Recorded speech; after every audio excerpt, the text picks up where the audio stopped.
As we go over the housing debate, you have to take a look at why are we having this housing crisis? What's the data? What's the cause? And how can we change this effort?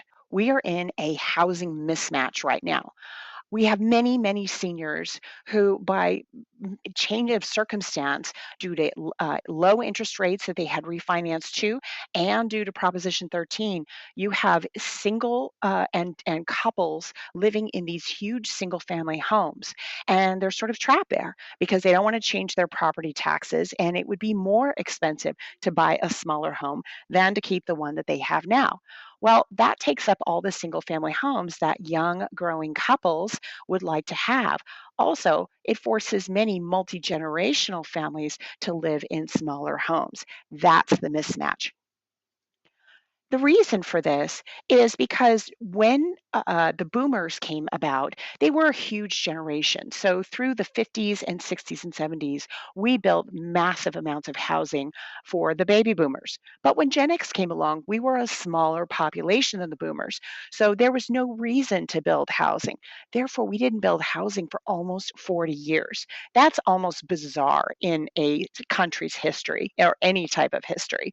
So it's not that building housing is different, it's actually that we haven't built housing that was very not normal. Now we have a generation of millennials that are even bigger than the baby boomers. The oldest is 40 with high school age kids, and now Gen Z is right behind them, and even Gen Alpha. Gen Z is now 28 and even bigger than the millennials. So you have two giant populations, followed by Gen Alpha, who looks to be just as big, vying for housing in their future. The result, since we haven't built housing, is that the cost of housing in cities like San Diego is 14% more expensive than Paris, France. On average, it takes 273,000 in income to buy an average home in the city of San Diego. Just as important, the average property tax when you buy an average new home in San Diego is almost $14,000 per year. By contrast, I see many seniors who've owned their homes forever who owe just $100 or $200 per month. Compared to that, to starting homeowners who will start their home ownership at $14,000 per year. So, how much new housing is needed? 171,000 new construction homes are needed, and that's to meet the population of 3.3 million people. Here in San Diego, we naturally increase our population, i.e., our adult kids, by 12,600. Those kids would like to live in their own neighborhoods. We also have net immigration and 24,000 people out migrating. Those are mostly middle and upper class people who have the finances and ability to be mobile. So that leaves only the wealthy who have housing and only the lower class, lower income people who don't have housing. Here's the other big issue. San Diego County only has 3% left of land available. There is no major space for big subdivisions to build. So the only place you can build is really infill. Here's what else the market says. The cost to buy a home in San Diego is about $1 million. The cost to build is about $100,000 to $450,000. So the supply and demand, as you can tell, building new homes is absolutely the way to mediate the incredible cost of housing in San Diego. San Diego and California are certainly not the only ones.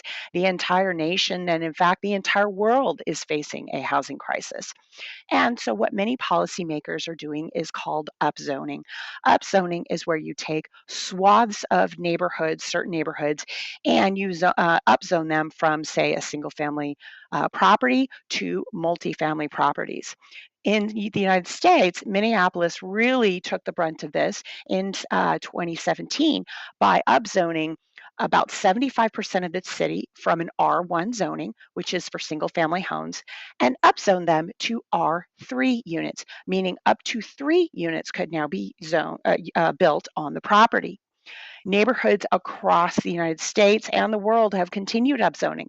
For example, the city of El Cajon in East County, San Diego, quietly upzoned whole neighborhoods. And often I find clients who've lived in single family neighborhoods for years only to find out to their surprise that they're actually zoned as an R3, meaning they can build up to 3 units. Well, the state of California had finally had enough, but we're concerned about the backlash. So they upzoned the entire state of California to include ADUs. Now, what is an ADU? An ADU is an independent unit with a kitchen and a bathroom, typically anywhere in size between a studio to a two-bedroom. And these are historically known as granny flats, guest rooms, casitas, etc. And they're typically built in your backyard. Now, why ADUs? Because America was built on ADUs. In fact, the whole world was. This is an example of Boston, and what you'll see is small homes, sometimes two homes already, on large garden plots. And ADUs are naturally built on those plots over time to accommodate additional families. Maybe Junior has grown up and gotten married and had kids, or grandma's come back home, or the aunties and uncles. America was built on ADUs, even in California. Looking at Coronado and Point Loma and San Diego today, there was nothing back in World War I, even the homes you live in today. And today, even as beautiful as Coronado is, you can see how those ADUs have built up in density. California found that those housing laws are so popular, especially given the large voting populations of millennials and Gen Z, that they voted in more pro-housing laws, the ability to split lots, and now the ability to condotize ADUs and sell them off. And City of San Diego just adopted that, AB 1033. And what we know from other states is that 75% of ADUs are sold off. These are typically, again, the seniors who have lived in their homes forever but need income in retirement. So they build an ADU, they go live in it and sell off the front house, or they sell off the ADU. ADUs, being a 1 to 2 unit, are fantastic starter homes for young families starting out. So, what are your policy options today? And there's a lot of them. I'm going to start with the question: what is the densest city in the world with the highest population per square meter? The answer is Barcelona. We don't have to give up our beauty and our culture of our communities in order to build beautifully. And what we have to realize as well is nobody wants this. Nobody does on either side of the aisle. So, what are our housing options? You can fight housing, that is a possibility. You can add gentle density with ADUs in the backyards. You can target certain areas for high density designated areas, typically downtown areas that are allowed for high rises and so on, or a combination of all, which is what most likely happens. So let's go through each of the policy options. Fighting housing is not going to work. First of all, you just don't have the votes to fight more housing. Legislators and policymakers know that 60% of voters who voted them in, their top issue was more housing. Not having housing available for home ownership also creates a caste system. Housing is the number one source of wealth in the United States, and it's the hands down the biggest source of retirement income in the United States. So when people don't own housing, you're condemning them to poverty for most of their life. Also, when you have these ongoing housing battles because you don't have a social compact on how you want to build, it results in chaotic zoning. For example, these high rises built over single family neighborhoods. What we can do is come back to a social compact based on informed inspiration. We can look at the most beautiful cities in the world and see how have they maintained their character and what do they look like. So In these examples, you'll notice that you have high rises, usually 3 to 4 sizes above the unit on roads and transit areas, but particularly roads. And you've got to sometimes raise that height limit in order to put parking underneath the units. Also, in Seaside, these may look beautiful, but if you look closely, these are 4, 5, and 6 unit height levels. If you're close to the water, everybody wants a view. There's no point in fighting it. So why not work to make it beautiful? In California cities, we can build things that are closer to our culture, bringing in greater density along roads and walkways and less density in the single family zoning areas. The key here is emphasizing home ownership, supporting local stores, and giving flexibility for architectural uniqueness. How do we get there? We create a new social compact that includes everybody, not just the baby boomers, through informed community discussion, and you zone for the outcome.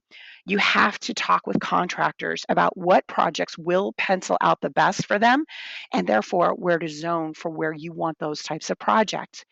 If you can emphasize homeownership, like selling off the ADUs as starter homes, that allows young adults who were grown up in their neighborhood to now buy in their neighborhood, creating a new generation of locals and keeping that community and families close. Last word, parking. San Diego in particular hasn't benefited from the future of parking.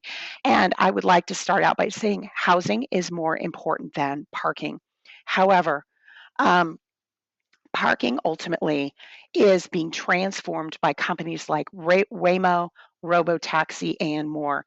The future of car ownership and transportation is not trains and transit. That old technology with single points of failure. For example, last month when we had the earthquake in California, the entire train system was knocked down. Also, trains and transit are heavily taxpayer subsidized. In the case of the Phoenix Light Rail system, it would actually be cheaper and more carbon effective to purchase a brand new Tesla for every Phoenix light rail traveler this year and every year thereafter than it would be to subsidize the Phoenix light rail system. And the benefit of individual travel means you get from one point to the other without having to figure out multiple stops. Waymo hasn't arrived in towns yet like San Diego, but if you've been in Phoenix or the Bay Area or Los Angeles, you see the incredible transformation that will eliminate needs for parking, needs for stoplights, and a whole bunch of other benefits that will change the world, not in 20 years, but next year. So, with that, I look forward to questions and discussion over the future of housing.